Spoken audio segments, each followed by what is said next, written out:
High বন্ধুরা, আশা করি সমস্ত বন্ধুরা অনেক অনেক ভালো আছেন। আমার নিউ ব্লগে সবাইকে স্বাগত। কি বানাচ্ছি রান্না দেখুন, একদিকে ভাত বসিয়েছি, একদিকে আলু সিদ্ধ বসিয়েছি প্রেসারে, আর এদিকে আটা ময়দা পাইল করে মাখছি। শুক্রবার রাতে বানিয়ে রেখেছিলাম। আমাদের এখানে শনিবার ঠান্ডা উপোস। ঠান্ডা উপোস মানে হলো শীতলা মায়ের পুজো, তাই শুক্রবার রাত থেকে সব বানিয়ে রাখতে হয়। ভাতটা ঠান্ডা হয়ে যাওয়ার পর ভাতে জল ঢাললাম। বড় ছেলে শনিবার উঠে সকালে পুজো দিয়ে এলো স্নান করে শীতলা মায়ের কাছে। ঠান্ডা উপোসের দিন গ্যাস জ্বালতে নেই, মানে উনুন হোক গ্যাস হোক সেটাকে ঠান্ডা রাখতে হয়, মানে জ্বালতে নেই, আর রান্না করে রাখতে হয়। সেই রান্নার খাবার খেতে হয়। শনিবার দিন খাওয়া দাওয়া হয়েছিল এটা। গ্যাসটাকে আমিও পুজো করলাম, একটু ফুল দিয়ে ধূপ দেখিয়ে দিলাম। গ্যাস একদমই জ্বালতে নেই, উনুন বা গ্যাস যেটা হোক। তারপরে পুজো দিয়ে আসার পর, পুজো টুজো দেওয়ার পর পরোটা আর লাড্ডু খেতে দিয়েছি। শুক্রবার রাত থেকে তো সব বানিয়ে রেখেছিলাম। তরকারি না করে রাখলে ঠিক থাকবে না, গন্ধ হয়ে যাবে। গরম পড়েছে তাই বানিয়ে রাখিনি। আর দুপুরবেলা খেতে বসেছে পান্তা। এই পান্তাটাই খেতে হয় নিয়ম।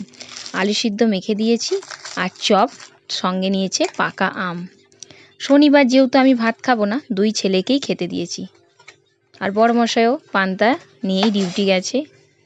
এই পান্তা ভাতটা খেতে কিন্তু খুব ভালো লাগে। শীতলা মায়ের একটা আশীর্বাদ আছে, যে কোনো পুজোর একটা নিয়ম তো, সেটা সত্যি ভালো হয়।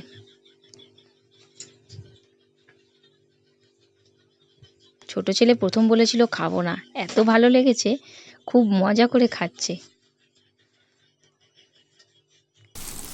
আর আমি নিয়েছি সাবু। সাবুটা ভিজিয়ে রেখেছিলাম, যেহেতু শনিবার ভাত খাবো না, তাই সকালে পরোটা খেয়েছি, দুপুরে সাবু খাচ্ছি।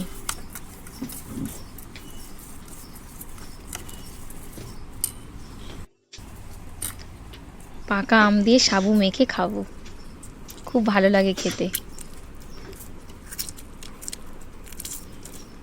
এই 2-3 বছর হলো ঠান্ডা উপোসের ভাত আমার ভাগ্যে জুটছে না, কারণ শনিবারই ঠান্ডা উপোসটা বেশিরভাগই হয়।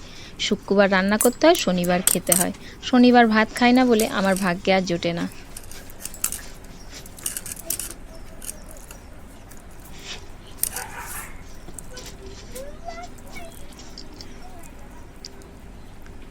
আমাদের এই পুরো এলাকাটা নিয়ে ঠান্ডা উপোস পড়েছিল।